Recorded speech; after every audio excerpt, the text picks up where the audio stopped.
California's Central Valley, the state's heartland of agriculture and industry. Tonight, two candidates take the stage in the battle for the 22nd Congressional District. Rudy Salas. My job, bringing in those resources to tackle our problems, to provide people with opportunities. David Valadeo. There are always unintended consequences. Anytime we make those types of decisions, you have to take into account the type of impact it's going to have. On the issues that matter to you most. House prices went up a lot. The homelessness, rent prices, rent controls. Don't like gas prices. The border. Everybody's been working on it, and they're still working on it. Price of electricity and gas. Live from your election headquarters in Bakersfield, California, this is Debate Night in the Central Valley. Tonight, live from Bakersfield, one of the most closely watched races in the nation. Just a handful of votes could tip the scale and determine the balance of power in Washington. I'm Alex Fisher from KGET in Bakersfield, the site for tonight's debate. I'm Brian Dorman with CBS 47 News in Fresno. We are so glad that you're with us tonight. We are your hosts over the course of this next hour.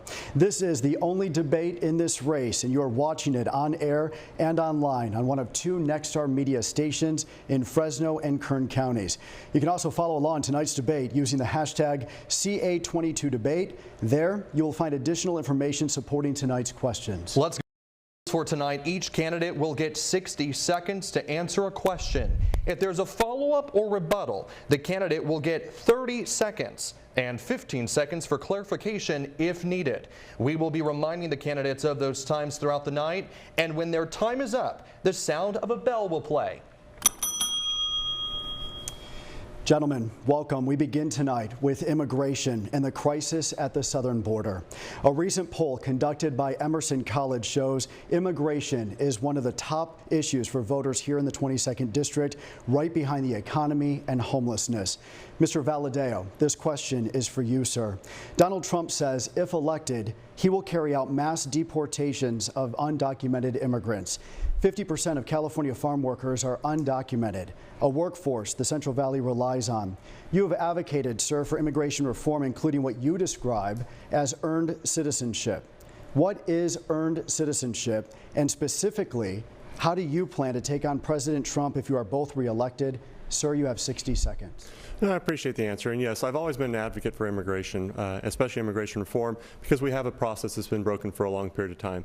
Now, to address the specifics on the mass deportation issue, just last week, I sent a letter over to one of my colleagues from Texas, Tony Gonzalez, and ICE admitted that there's over 400,000 convicted criminals that have snuck across our border in this country. We've got about 15,000 of them that are convicted murderers, and about 13,000 are convicted rapists. So when we talk about the idea of sending people back across the border, I'd say those are the first we start with. But we have to have a longer conversation about securing the border. The House passed H.R. 2, sent it to the Senate, and Schumer sat on it. And then we've also passed bills like the Dignity Act to help people with path to citizenship. And we've also passed farm worker modernization that helps with some of the farm worker programs.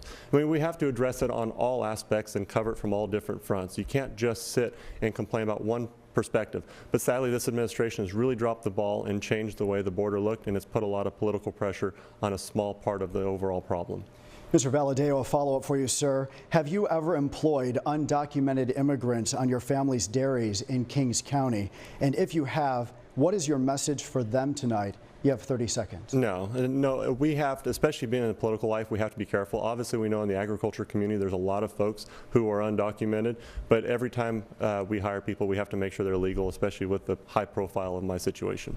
Mr. Valadeo, thank you, sir. Alex? Mr. Tellis, this next question is for you. On your campaign website, you list your priorities as drug prices, the economy, clean water, public safety, seniors, and women's health.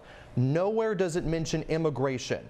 Why is that, and how would you prioritize immigration? You have 60 seconds. Thank you for that, and thank you for looking at the website. Those are the issues that, as we're going door to door and talking to voters, those are the issues people are bringing up. Immigration is also one of them, but healthcare costs, women's right to choose is also another thing that constantly gets brought up.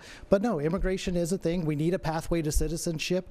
I could tell you right now, when I was out knocking on doors and talking to voters, people are scared. People are scared about the rhetoric that they hear from the other side, about mass deportation plans, about tearing families apart scared again. You know, a lot of folks that I talk to are very scared about that. We need to make sure that we have a correct pathway for citizenship for people that have been following the rules, that live here and pay taxes, and that are a part of our society. A follow-up for you, Mr. Salas. We asked voters in the 22nd District if they thought increasing deportations would make the immigration issue better or worse. In that poll, 41% of people say deportations would make the immigration situation better. Are they wrong? You have 30 seconds. I can just tell you what I've been hearing from people on the phones and at the doors, and you know, at any community event that I'm at, that people are talking to me about immigration. They come up to me and they're scared. They're scared about the rhetoric that's coming from the other side. They're scared for their parents. They're scared for their grandparents. They're scared for themselves when the Trump administration was talking about taking away people's citizenship, even if they're born here. Those are things that are scaring a lot of people out in the community. It's something that we need to move away from and make sure that people are safe. Mr. Salas, thank you. Brian? Alex, thank you. This question is for both of you. Both sides of Congress agree the southern border needs massive upgrades. I was recently on assignment at the port of entry in Nogales, Arizona, where I asked the Border Protection Director about his needs. Listen. We're doing everything we can with the resources we have. It's up to our congressional people to get more funding for equipment, personnel, or any other needs that we have. A lot of U.S. citizens travel abroad and they come back through the border, so closing the border is not an option. And Mr. Salas, we will come to you first, sir. With a country already $35 trillion in debt, specifically, where would money for those upgrades come from?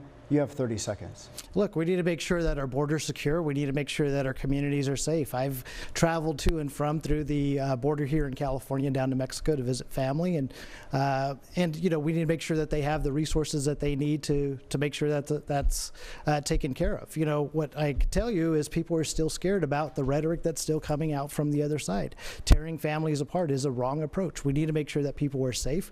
We need to make sure that we're doing everything that we can. In fact, Congress actually had an immigration border deal, but it was the Republicans in Congress that actually stopped it. Mr. Salas, thank you. Mr. Valadeo, the same question to you. Specifically, where would money for border upgrades come from? You also have 30 seconds. So we've put different money into different sides of it. Obviously, we have to do things like personnel. There's a shortage of a number of Border Patrol agents that need to be on the border, and when they pick up someone who's trying to come across, they'll actually spend a lot of time in the office with paperwork and stuff, so it delays the process. So Border Patrol personnel is important, but also we invest in things like autonomous cameras that really make a difference. They help us spot people and actually track them so that we can send Border Patrol agents to the right spot, make sure that they interact with them, and hopefully turn them around or process them once we know who they are. Mr. Valadeo, thank you. Alex has your next question. We turn now to the economy, and the unemployment rate here in the Central Valley is 2 times higher than the national average. In a recent Emerson College Next Star Media poll, 62% of voters in the 22nd District said they have had to choose between paying for groceries or paying for utilities. Mr. Valadeo, this question is for you. In 2014, you voted against raising the federal minimum wage, which is currently $7.25 an hour, an annual income of just $15,000. Since then, the cost of living has gone up dramatically. What do you think is a livable minimum wage? And please give us a number. You have 60 seconds. There's no number to give. Each state should have the right to make their own decisions. You can't have a federal minimum wage when you've got states like Kentucky and Arkansas and others where obviously cost of living is a lot less. California has a higher minimum wage. It sits at $15 now, and then for fast food workers it's up over $20. And so the idea that we're going to pass federal legislation to go broad across the country makes no sense. Now the reason why costs are up is, again, because we live in a state that's been governed by a supermajority Democrats. Rudy Salas has been there for 10 years serving with Governor Newsom, and they continue to increase prices on folks. I mean, you see fuel prices at the highest level level in the nation. We've got the highest fuel prices of anywhere in the nation currently. We've got the highest housing prices. We've got the highest food costs. We've got the highest pretty much everything across the board.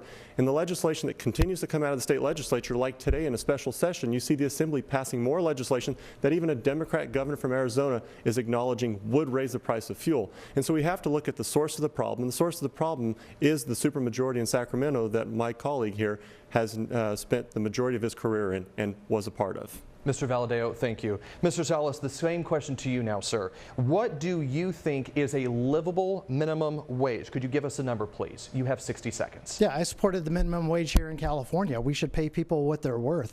I know Mr. Valadeo talked about him voting against a $7.25 minimum wage for any worker. I don't know anybody that can live off of wage at $7.25, which he voted against. You know, he's talking about costs in Sacramento. In fact, I was one of the leading champions to fight against higher costs here in the state of California. I was the only Assembly Democrat to vote no on the gas tax.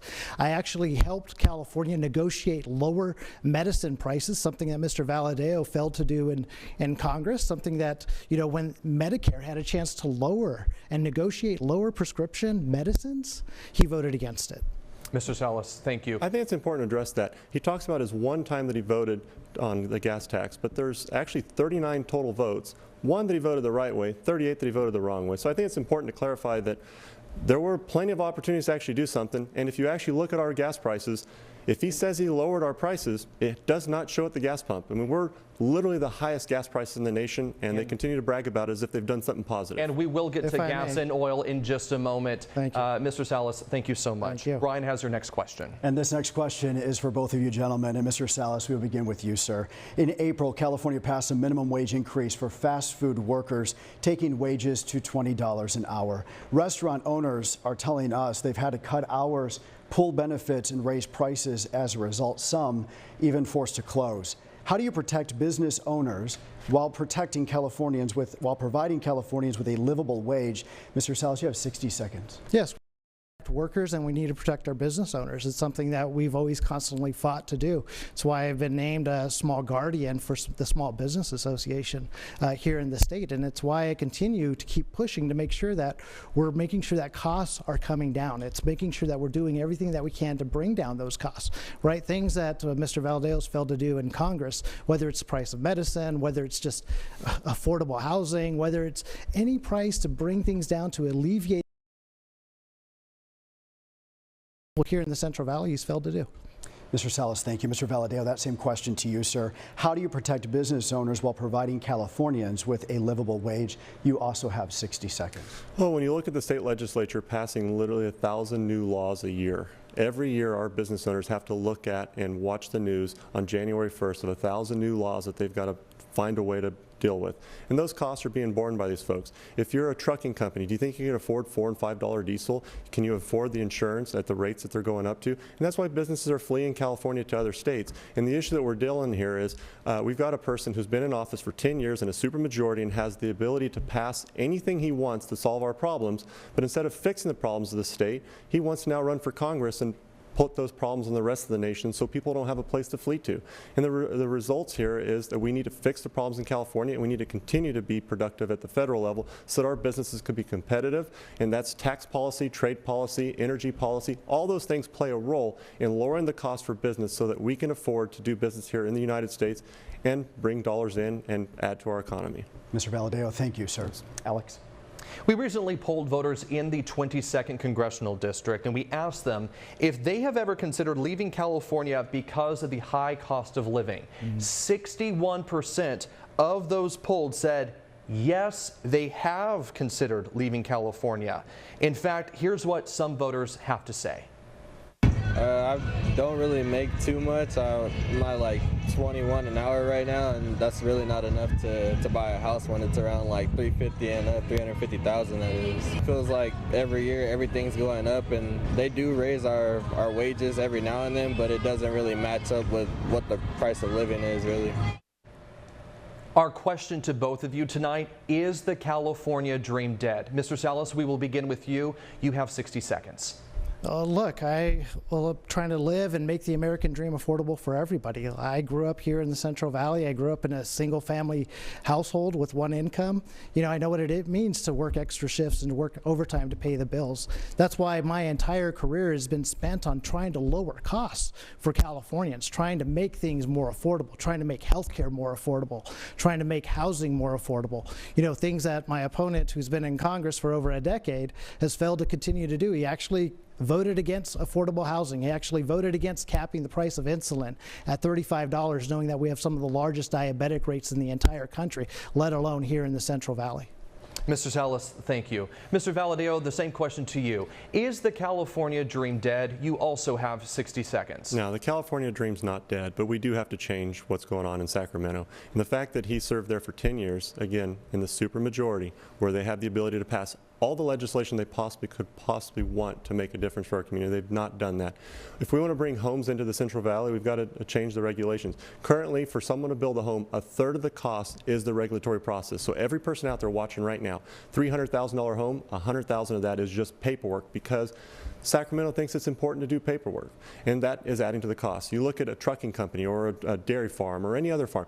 We've got people retiring and leaving the state because of the amount of bureaucratic tape that is being thrown at them on a regular basis. And again, it's because Sacramento's turned into a bill factory, and that's what they like to celebrate. And so if there were 10 years of service, which we've served the exact same amount of time, so the attack of, well, he's been over whatever, we've served the exact same amount of time in elected office, but he's been in the state where the problems are being created, and we're in the federal level trying to prevent Sacramento's problems from flowing across the nation.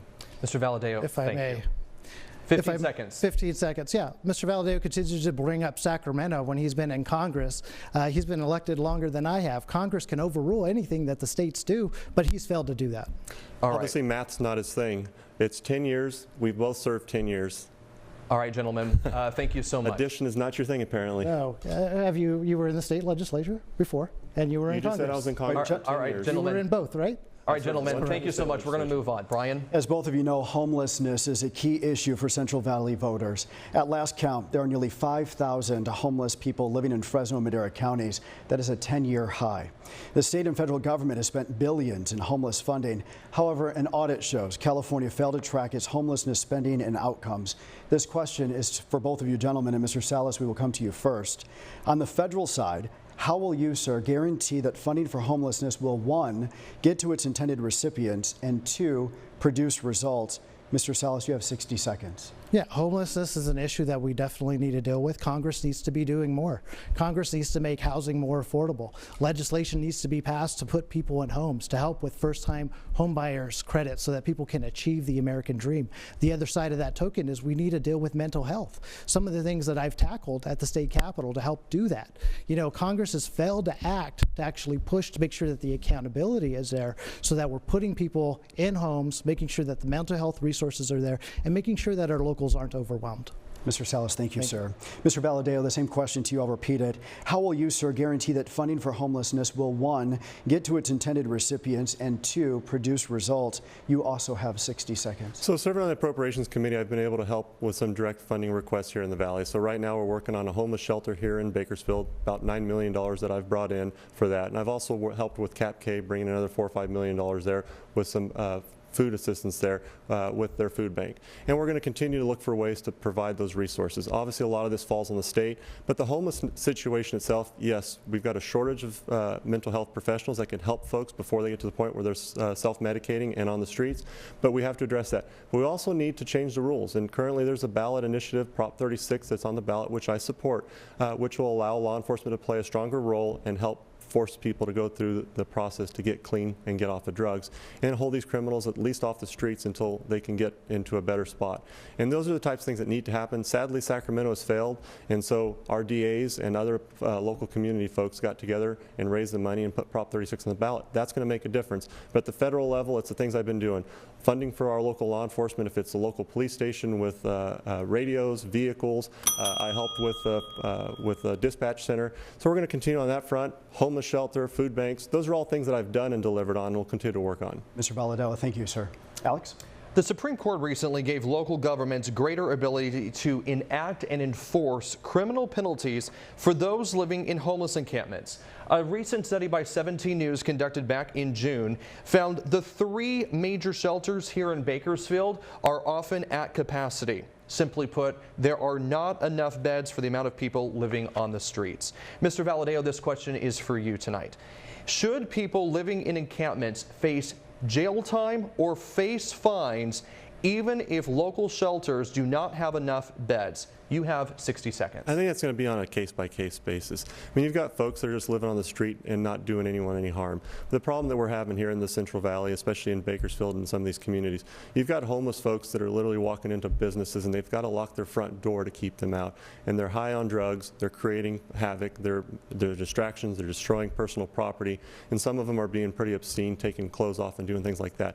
And that has to be addressed. If people are crossing the line like that, they need to be handled and at least put in a facility where they can be held until they can get at least clean and get them some sort of help. Sadly, the laws in California are a little bit more difficult, so you don't have the ability to do that. Supreme Court is helping. Prop 36 will help make that a little bit stronger so that law enforcement could actually hold people for a period of time and get them the help they desperately need. Mr. Valadeo, thank you. Mr. Salas, you have voted for numerous pieces of legislation that aim to tackle homelessness here in California. The state has spent more than $24 billion on this issue since 2019, but the problem, sir, has only gotten worse. How do you explain the lack of results, and can you justify the continued use of taxpayer money on this issue? You have 60 seconds. Yes, we need accountability for all the spending that's been spent by the government, right? We need to make sure that we're addressing homelessness, that we're making sure that we're providing the mental health professionals that we need to get people off the street, that we're providing the tools, building housing, putting people, even if it's in tiny homes, that we're building those tiny homes and putting them there, making sure that our locals have the resources to combat that. So whether that's the homeless centers or whether that's the food bank, we're doing that. That's why I've been so adamant about bringing in millions of dollars to help the food bank, to help the homeless centers, to help our mental health professionals so that they don't feel overwhelmed. We need to continue to make sure that the accountability is there, whether that's from the federal government, the state government, or the local government. We need to make sure that those resources are being put to use effectively and efficiently. Mr. Salas. I appreciate the shout out. Right. I think I did a pretty good job on delivering those items. Mr. Salas, thank you. You voted against some of those. Gentlemen, thank you. Alex has your next question. Last month, Governor Gavin Newsom signed legislation that enforces longer sentences for those convicted of large-scale retail theft. He also has deployed extra CHP officers here in Bakersfield in an effort to prevent these crimes. This is a question for both of you. What more can be done here in our state and across the Central Valley to help small business owners who are taking the brunt of the retail theft problem? Mr. Salas, we will begin with you. You have 60 seconds. Thank you. I actually introduced legislation on this smash and grab. I did it in a bipartisan fashion with Democrats and Republicans, because this is something where we need to protect our small business owners, but even like the cashiers and the people working at these small businesses need to make sure that they have the support that they need. We need to go after these criminals that are going in and robbing these stores, putting people and the public at risk. That's why I've always been a strong proponent not only for the small businesses but for public safety. In fact, that's why the Police Chiefs Association named me in the past as Legislator of the Year, because we're able to work together to try to solve these problems. Thank you. Mr. Salas, thank you so much. The same question to you, Congressman Valadeo, and I will repeat it. What more can be done in our state and across the Central Valley to help small business owners who are taking the brunt of the retail theft problem? You once again have 60 seconds. And well, as the person on the stage here who was actually endorsed by law enforcement, and I'm not referring to an endorsement from 10 years ago, I'm the guy that's actually been strong on law enforcement, making sure they have the authority and the tools they need to solve this problem. Obviously, we have to do everything we possibly can. Prop 36 is going to be helpful, but even some of the legislation I've worked on, like the bill that I'm working, that I've got bipartisan support on, that actually helps us create a task force so we can go after some of the criminals that are robbing transportation, if it's train, trucks, and all the different facilities. Because they are crossing state lines, it becomes a federal issue, and that's where we're able to focus on some of that attention. Now, the smash and grabs of your local communities, sadly, that falls to the state, and the state has failed miserably on that front. And And so the locals have had to come up with a proposition to try to resolve that issue. It is something that needs to be addressed. We work with, again, the law enforcement so we can bring in some resources. I've brought in dollars if it's for, again, police vehicles, body-worn cameras, cops grants so we can get more police officers on the ground, or even money for other facilities that help offset the cost of hiring enough officers to be on the ground there. Mr. Valadeo, thank you. Brian, how's your next question? Fentanyl is called the worst drug crisis in history. U.S. officials say China is the primary source, with a man-made opioid created by drug cartels in Mexico. This is a question for both of you. Mr. Salas, we will begin with you tonight. The U.S. is already trying to sanction cartel members and those associated with cartels.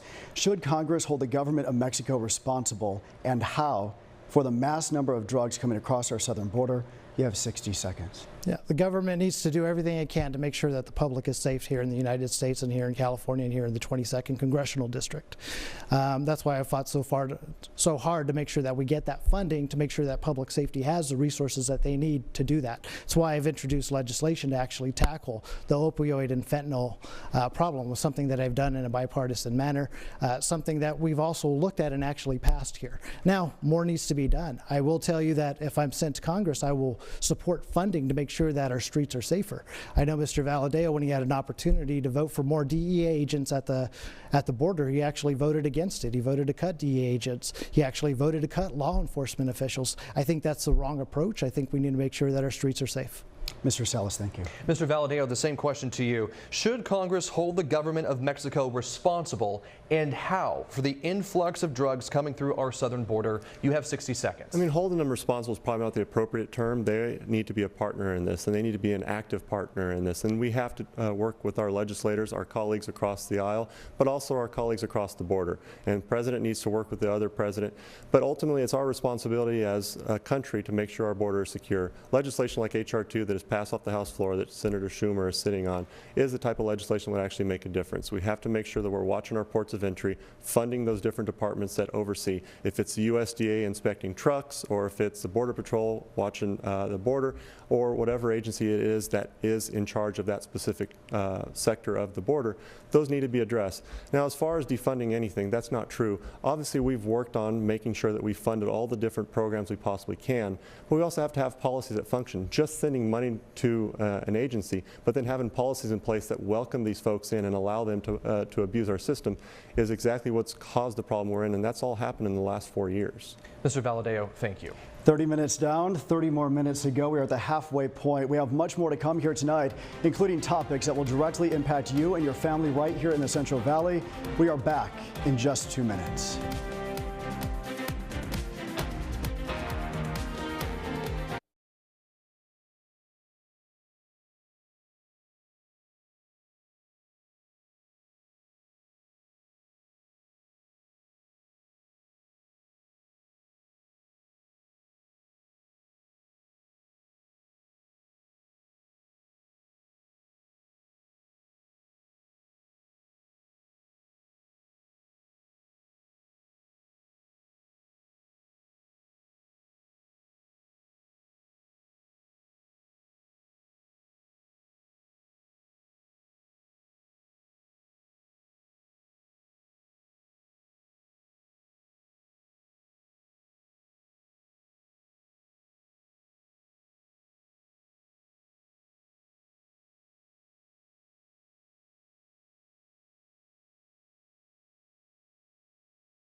Live from Bakersfield, you are watching the 22nd Congressional Debate. I'm Alex Fisher from KGET here in Bakersfield. And I'm Brian Dorman with CBS 47 News in Fresno. We turn now to the war in the Middle East, which has escalated significantly over the past 48 hours. Mr. Valadeo, this first question is for you. After Iran launched a missile attack on Israel yesterday, you reiterated your stance that Israel has a right to defend itself. Israel's expected counterattack could include Iran's nuclear facilities. President Biden says that course of action could tip this conflict out of control. Mr. Valadeo, specifically, where is your red line on Israel when it comes to Israel defending itself? And how far would be too far? You have 60 seconds. So it's not my place to make a decision on what their red line is or what is too far. My responsibility is to make sure that our ally, our greatest ally in the region, has the ability to defend itself. I mean, 200 missiles sent into a country just randomly into whatever parts, targeting civilians, is inappropriate, is something that needs to be responded to. And taking out their nuclear sites, I feel, is a valid response. But that's up to them. And the fact that this president is holding back, I mean, all this started because a year ago he pulled back on the embargo and allowed Iran to start to develop those missiles and drones. And those are the things that we've seen attacks coming from, and they're playing a role in attacking Israel and also attacking other allies in the region. And those weapons are a huge problem. And sadly, this president has failed on that front. He doesn't continue to push back, and he should not be holding back another country from defending itself. They should have the ability to do so, and in any way they see fit to do so. Mr. Valadeo, thank you. And Mr. Valadeo, a follow-up for you, if I may. How can Congress ensure that this war does not expand any further and that U.S. ground troops don't end up involved in this conflict? You have 30 seconds.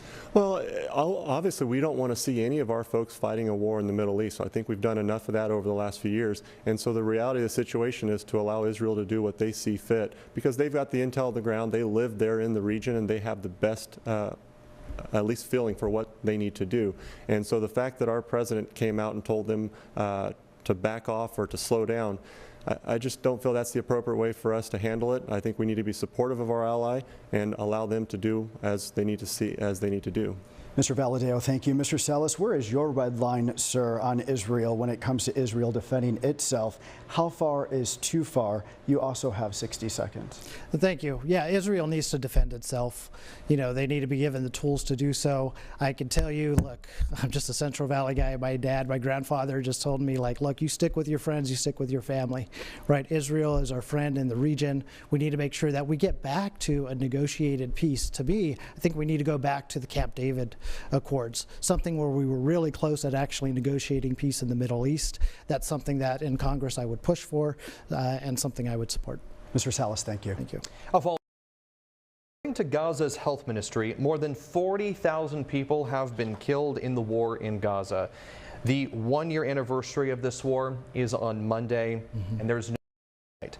Do you approve of the way Prime Minister Benjamin Netanyahu has handled this conflict? You have 30 seconds. Look, we need to make sure that we're doing everything to minimize civilian casualties. I mean, civilians should not be a part of this equation, but sadly they are.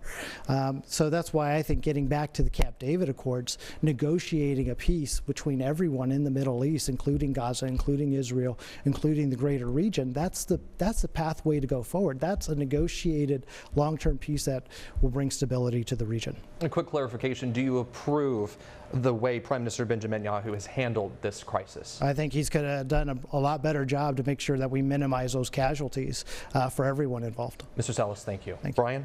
Well, as both of you know, water and ag, they are essential here in the Central Valley. This next question, it is for both of you. Mr. Salas, we will begin with you. The question comes from Ryan Jacobson, the CEO of the Fresno County Farm Bureau. The 22nd Congressional District has seen significant water cutbacks the last 2 decades. What infrastructure projects and regulatory changes do you propose to increase water reliability here in the Valley, and how do you overcome the long-standing environmental opposition to these projects? Mr. Salas, you have 60 seconds. Thank you. We need to make sure that we're bringing more infrastructure dollars back for safe drinking water, for water delivery, for conveyance. It's why I actually carried legislation and actually got a water project funded right here in the Central Valley to actually help between the state and federal system with conveyance. That's something that I would, if I'm given the opportunity to go to Congress, is to make sure that that infrastructure money and those dollars and those resources are coming back to the Central Valley. That's something that Mr. Valadao had a chance to vote on, that infrastructure bill. He voted no. He voted no to actually helping fix the water pipe. So he'll talk a lot about water, but when it comes actually down to bringing in the resources to fix those, he actually voted no. Mr. Salas, thank you. Mr. Valadao, I will repeat the question for you. What infrastructure projects and regulatory changes do you, sir, propose to increase water reliability in the Valley? And how do you, sir, overcome the longstanding environmental opposition to these proposals? You also have 60 seconds. So the infrastructure bill was a bill that was passed. My two biggest problems with that are two things that I think need to be addressed. One, they would not touch permitting reform. So we can look at projects like Shasta that's been in the books for 70 years, and California won't allow that to be built because the permitting process is too long. My ask from the administration was permitting reform so we could actually build projects. And number two, they actually exempt. They will not allow Shasta, the cheapest water storage project that we can build right now in the state of California, is not allowed to be built under that. Those are my two asks. Fix that. And so I've got legislation there that brings back the biological opinions 2019 that allows us to move water through the Delta so we can actually bring water into the Central Valley, increase infrastructure, but the permitting process needs to be fixed. We've got Lake Success that took 30 years to expand an existing reservoir by 10 feet. I know he likes to point fingers at one vote on an infrastructure bill that wouldn't have solved our problems, but the reality is we need to fix our permitting reform, and we need to focus on projects that actually deliver water, especially the affordable ones like Shasta, like Sites Reservoir, like other projects that we've built here. And I'm going to continue to do things like I did with the WIN Act that actually delivered and brought in hundreds of millions of dollars to fix capacity in the Frank-Kern Canal. Those are projects that I've gotten done and been successful on. Thank you, Mr. Valadao. Alex? One of the biggest issues those watching tonight face are high gas prices here in California. We asked voters, how much do high gas prices impact them? Take a listen. Oh, they're insane. So when I first moved out to Oklahoma, it was in 2019. I paid 98 cents at a small little town, filled up my Tacoma, and it's $4.50 today I filled up for. So yeah, it's a little wild. So yeah, it's kind of smothering. So a question for both of you. Much of that pain at the pump comes from taxes. California Democrat Josh Harder has introduced legislation that would suspend the federal gas tax. How would you vote on that measure and why? We will begin with you, Mr. Salas. You have 60 seconds. I would support Congressman Harder's suspension of the gas tax. In fact, it's consistent with my votes that I've already taken. I was the only Assembly Democrat to vote no on the gas tax. I've been consistent on that all the way through. I know that people are suffering. People are hurting. This is why I wrote an op-ed that talked about here in the Central Valley, people have to drive for everything. You have to drive to drop off your kids. You have to drive to go to work. You have to drive to and from school. You have to drive for anything you want to do, even if it's buying groceries. It's why I've always been consistent with voting no on the gas tax, and I would support Congressman Harder's proposal. Mr. Valadao, we will ask you the same question. How would you vote on suspending the federal gas tax and why? You also have 60 seconds. So I would gladly support it. Josh Harder's a friend of mine. 18 cents is helpful, but we're the highest fuel prices in the nation. And so we actually need to go a lot further than that. I was very aggressive with the governor, even when my opponent was there in the state legislature to ask him to prevent the 50-cent gas tax from being implemented. That's something that should have been addressed as well. There were multiple votes, and obviously he wasn't there. And then the other one is cap and trade, which the legislative analysts here in California said would add 73 cents to the price of a gallon of gas. And my opponent here voted for that. And you've continued to see the problems that we're dealing with. Even this week, Governor Newsom is continuing to push these policies that are going to increase fuel prices. Democrat and Republican governors on our bordering states are complaining to the governor, asking him to not do this. I've been vocal. I've gotten my colleagues to sign letters, and I've heard crickets from my opponent. Mr. Valadao. If I could answer, since I've been incited 15 here. seconds. Thank you. Thank you, Alex. I appreciate it. Look, I'm the only one on this stage that's actually voted to lower costs and to lower actual gas costs. Mr. Valadao had an opportunity to vote on a measure that would lower the gas tax by 15 cents, but he failed to do that. All right, Mr. Salas, thank you. Brian? Alex, thank you. And Mr. Salas, you have mentioned here tonight voting against raising California's gas tax. Democrats, they responded by stripping you of your committee chairmanship. Since then, you've received criticism from Republicans for missing at least 4 votes on freezing annual gas tax increases.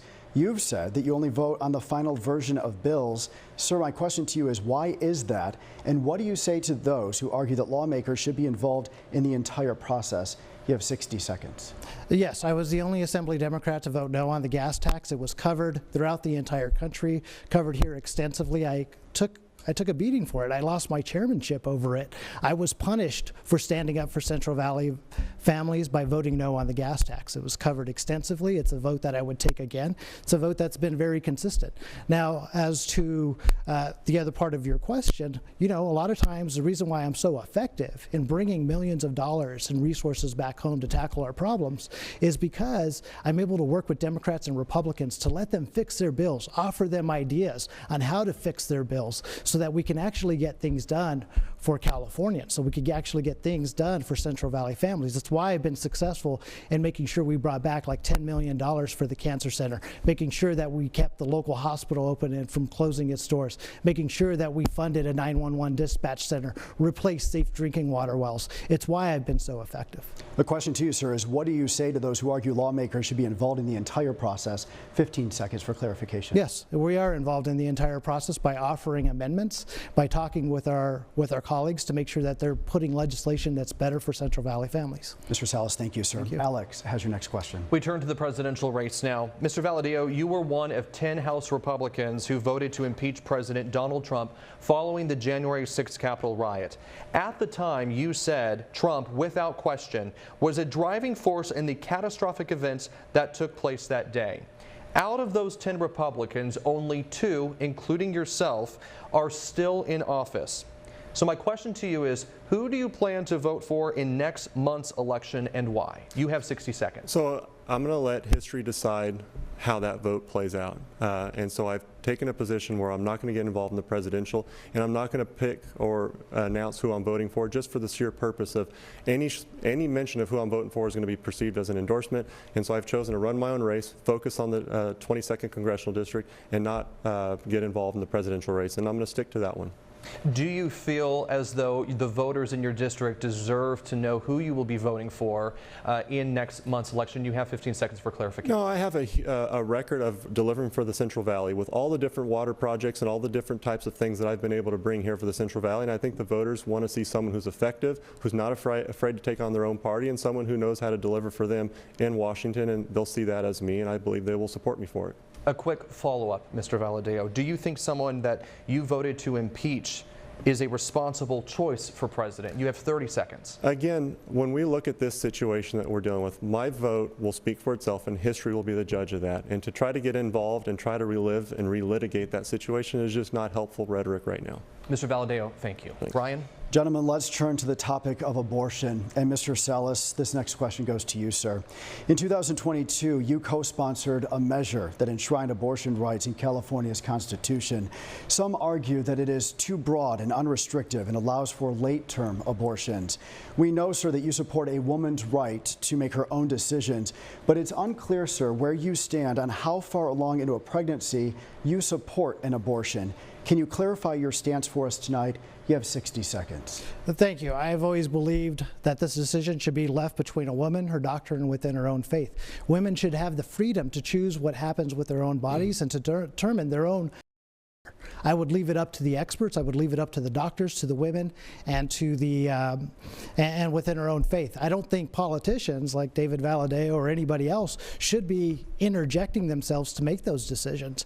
You know, Mr. Valadeo is a co-sponsor of one of the most extreme national bans on this abortion women's health care issues. He wouldn't even allow exceptions for rape. He would not allow exceptions even if the life of the mother is on the line, even if she's a single mom and has 2 other kids at home. This is a big difference between me and Mr. Valadeo on this issue. Mr. Salas, to just clarify, how far along into a pregnancy would you support an abortion? 15 seconds. That's up to a doctor, a woman, and within her own faith. I'm not a doctor. Mr. Salas, thank you, sir. Thank you. Mr. Valadeo, ads are running ahead of this election, calling your views on abortion extreme, suggesting that you are on a crusade to ban abortion. What do you say to that? And on a federal level, if asked to vote on a 15-week federal abortion ban, which has been discussed, how would you vote? You have 60 seconds. So I would vote no. I do not support a national abortion ban. I think since the Dobbs decision, it's been left up to the state, and the states are going to manage it. I do support, I am pro-life. I do support the exceptions, obviously rape, incest, and the life of the mother. And I do support IVF. I think those are important, and I think we need to fight for those. But at the federal level, we've already seen that both candidates running for president aren't going to touch a national abortion ban, and I think it's a non-issue. And it won't come up in the Senate because there's not going to be enough of a vote majority one way or the other to actually bring it up. So I actually think this is a non-issue that's not going to move forward at any federal level, and so I don't actually believe I have to vote on it. Mr. Valadeo, thank you. If I may, I wouldn't call this a non-issue. It's the #1 issue that women raise with me when going door to door and talking to them. You know, Mr. Valadeo is a co-sponsor of a national abortion plan, which would include California. So let's just be clear about that. Mr. Valadeo, follow up to you, sir, if I may. Exceptions for rape, incest, and life of a mother were not included in the Life at Conception Act. If you support exceptions for abortion, why did you co-sponsor the bill? So that bill was a few years back. I'm not a current co-sponsor of the legislation. That was before the Dobbs decision. And so obviously a lot has changed in the world since that decision was made by the Supreme Court, and I've not co-sponsored that bill in this Congress. Mr. Valadeo, thank you, sir. Alex has your next question. Turning to drug prices now and health care, nearly 80% of Kern County residents are considered overweight or obese, and more people die of diabetes here in Kern County than anywhere else in the state. Mr. Valadeo, in March 2022, you voted against the Affordable Insulin Now Act, which capped the price of insulin at $35. You joined a majority of Republicans and voted against that measure. Can we get you here on the record tonight and ask you, why did you vote against that? And specifically, what would you have needed to see in that measure in order for it to pass? You have 60 seconds. Well, I appreciate the question. And so obviously I support lower costs for medicines for across the board, not just insulin. And I've supported legislation there, and I've voted for legislation that actually helps lower the costs of medications across the board. And we do that through things like tort reform, regulatory reform, transparency, and competition. The reality is the piece of legislation that you're specifically brought up is an arbitrary cap that would actually put us in a situation where we would be relying on imported medicines, and we want to make sure that we're buying our medicines from the safest possible sources. If we're going to put an arbitrary cap, you know you're going to put in a situation where pharmacies and companies that are buying these prescription drugs are going to have to purchase it from countries that do not meet our standards. And the idea that we're going to inject ourselves with products from countries that are just meeting the price point instead of actually making sure that we're delivering a safe product that we can use as a medicine here in the Central Valley and across the nation, I think is a very important point that was not addressed, and that's something that I think we need to point out and have a part of the conversation. Mr. Valadeo, thank you. Brian?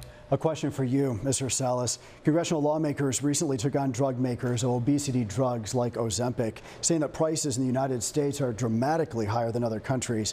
Senator Bernie Sanders says that companies are ripping us off.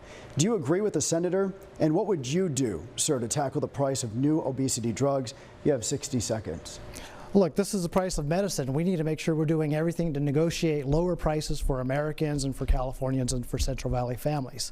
That's why I allowed the state of California to use its negotiating power to lower the price of medicine, to actually look at things like Alex just talked about for insulin, for instance, making sure that we're bringing those prices down. You know, it's something that I think we should go further upon. You know, Mr. Valadeo voted against capping the price of insulin for people with diabetes at $35 for seniors. I think that's something that we should do for everybody. You know, Mr. Valadeo voted against even allowing Medicare to negotiate lower prices, medicine prices. So when he says he's for lower medicine prices, that's not where his votes are.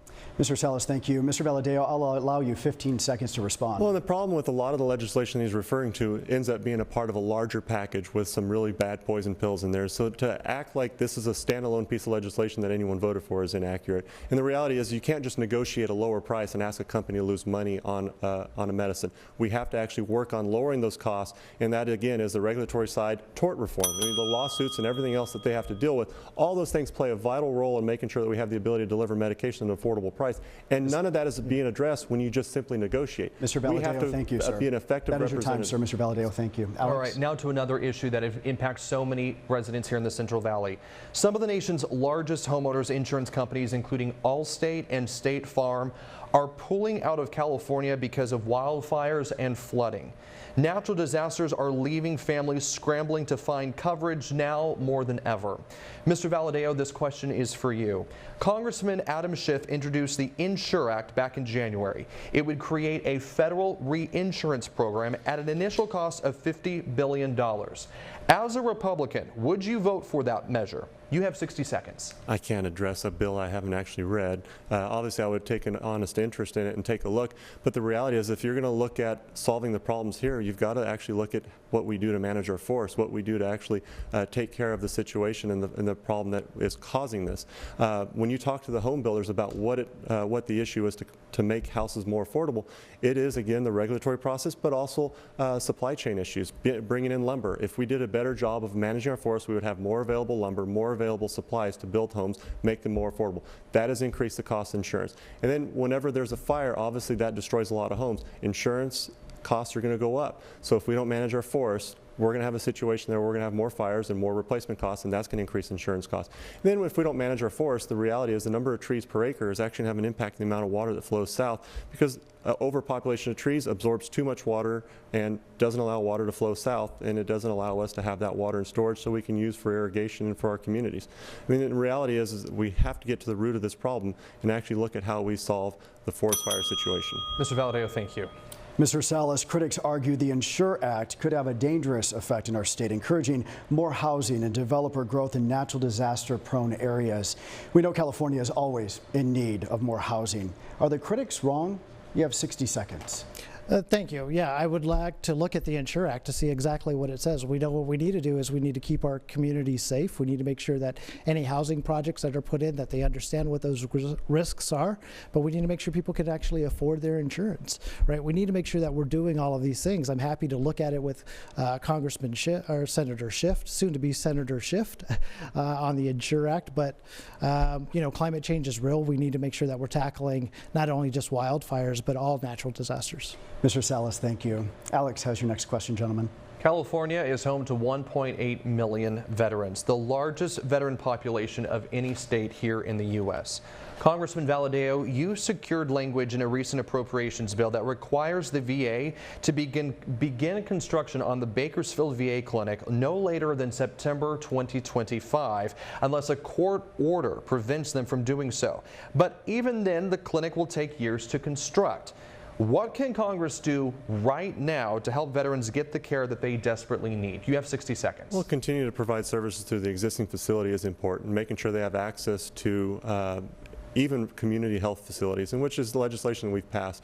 But that specific case of that facility is one that I continue to work with Secretary McDonough on. It's an important issue. Sadly, when I talk about tort reform and I talk about all these different problems that we're dealing with on the regulatory front, that's what's stopping that project. It's literally one person in Southern California, a developer, who is holding up that project by tying it up in the court process. And so, meeting with Secretary McDonough, we're going to continue to fight. This is a bipartisan effort. It's not just myself, but members of Congress on both sides of the aisle working with our senators. But if we don't fix our court process, we're going to continue to see projects like that tied up. And so we're going to continue to fight for that project, but we're going to continue to also work to make sure that the existing facilities are delivering the best possible care for our veterans as we possibly can. Mr. Valadao, thank you. Mr. Salas, in 2019, you authored legislation that would have provided tax exemptions for veterans, but that bill died, as you know, in committee. Other than financial relief, what concrete steps can Congress take to improve the lives of our veterans right here in the Central Valley? You have 60 seconds. Yeah, one is making sure that a VA hospital or clinic is opened up here locally. I could tell you that the veterans I speak to are, really upset with congressmen and Congress inaction on this. They've been promised for years and years that this would actually, and it is yet to actually occur. I've been a very strong supporter of our veterans.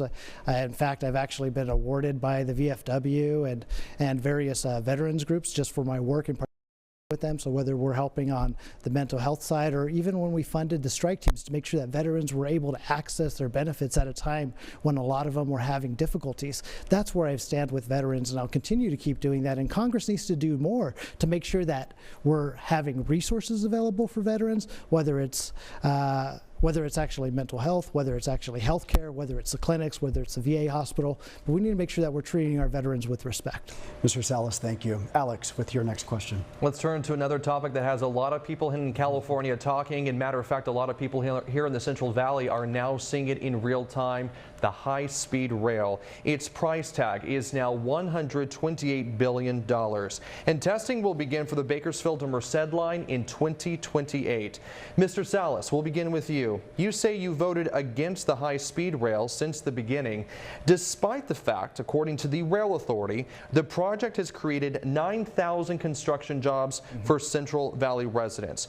Why do you oppose this project? You have 60 seconds. You know, when the high-speed rail project came before me, I was telling folks that we could do this a lot better. We didn't have to cut through people's homes. We didn't have to cut through schools. We didn't have to cut through churches. And when they were not able to negotiate with me to make sure that we weren't having those impacts on our communities, it left me no other choice. So that's why I took the vote that I took, Alex. Mr. Salas, thank you. Congressman Valadeo, you have said the high-speed rail project upended the lives of those living in Wasco, with construction leaving a negative impact on businesses, homes, and even air quality. With all of the criticism, where should that money be spent? You have 60 seconds.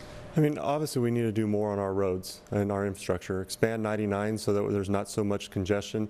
Expand 5, which is a federal highway, but still look for ways to expand existing roadways that we are using. That's how we move goods. High-speed rail is just a sad project to watch it falter. I mean, I don't believe it'll be up and running in 2028. I personally don't actually see we'll see that project moving anytime soon.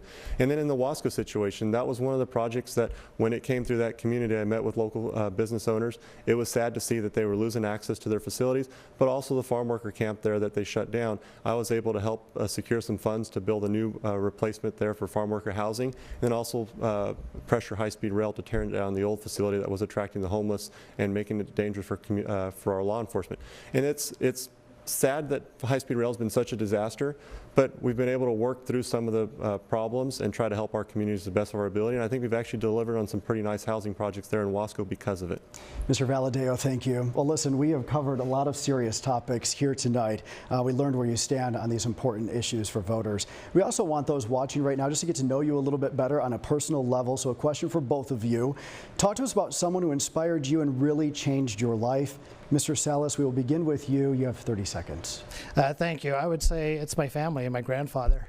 Quite honestly, it's like that's, you know, my father, my grandfather is where I learned hard work. You know, I grew up here in the Central Valley. I used to wake up before the sun came up to go to work out in the fields with my dad and my family, right? It's just what you did to make sure that you can pay the bills.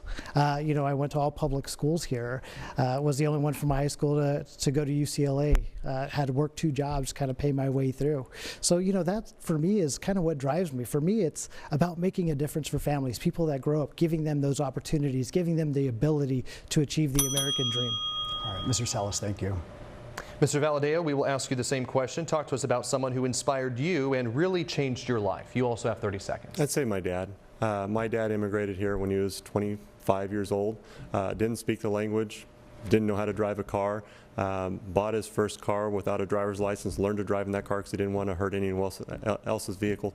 Worked in a processing plant where he helped process pork, saved up enough money to buy some cows, started his dairy, and still to this day work alongside of him on the farm. Just this morning I was actually with the cows on the dairy trying to be helpful where I possibly could. It was a little bit difficult being back and forth from Washington, but to have that ability to work alongside someone who I had to help translate for, but when it came to doing math, it came to running his business, was just an absolute genius and a true honor to watch as I grew up. Mr. Valadeo, thank you. All right, it is now time for closing statements. Mr. Valadeo, we will begin with you. You have 30 seconds. Well, I appreciate the opportunity. I want to thank you all for this opportunity to be here and talk to voters. As you saw, we had a debate here where we got to talk about different issues and the impacts we have in our communities. I'm proud of the record I've been able to deliver on for about $100 million in new infrastructure projects, everything from water wells in Delano to waste treatment facilities in McFarland to homeless shelters in Bakersfield, new roads in Porterville. We're going to continue to work for the Central Valley and continue to deliver for them. And so I'm proud of my record, and I ask for your vote so I can continue to serve the 22nd Congressional District in Congress. So thank you. Mr. Valadeo, thank you. Mr. Salas, your closing statement, please. You have 30 seconds. Thank you. I think in this debate you saw a big difference between me and Mr. Valadeo on the issues. You know, I've been able to bring in millions of dollars to save our local hospital from closing, to put in new safe drinking water wells, to build a 911 dispatch center, to bring $10 million into our cancer treatment center, and bring over $100 million to both Cal State Bakersfield and also to BC. But let's look at the issues, right? The issues of the child tax credit, for instance, something that I think should help working families. On health care, I believe we should expand the ACA, and we should make sure that medicine like insulin is affordable to everybody, things that Mr. Valadeo continues to vote against. Mr. Salas, thank you so much, and thank both of you for taking part in this debate tonight. All right, well, that will do it for us tonight. Thank you for joining us. And remember, Election Day is November 5th. Good night, everyone.